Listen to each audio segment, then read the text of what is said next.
Corsia 1, Rachele Bonora, Zeoslab Montebelluna. Alla 2, Aurora Zanin, nota di nuoto 74. Alla 3, Francesca Tartaglia, Stella Marina. 4, Crystal De Bortoli, San Vito. Alla 5, Laura Mion, Sporting Club Noale. Corsia 6, Chiara Alberti, Aquapolis. Alla 7, Laura Franchin, Idros. Alla 8, Serena De Masi, Ravinantes, Torino.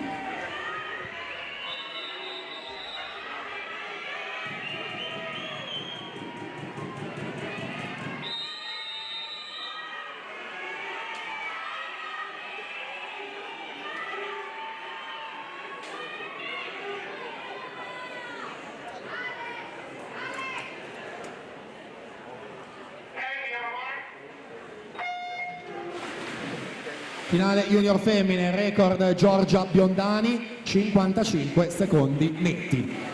Crystal De Bortoli, 56,72, ha nuotato in batteria, favorita in corsia 4 per San Vito.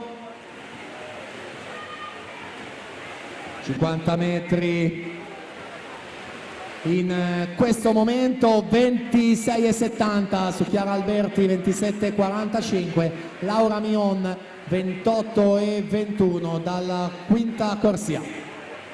Da davanti scappa letteralmente via Crystal De Bortoli, che quindi va a prenotare un'altra vittoria, questa relativa ai 100 stile libero, e quindi la lotta per la terza posizione con l'Alberti dovrebbe essere stabile in seconda. Siamo all'arrivo con Crystal De Bortoli, 56,47 per lei.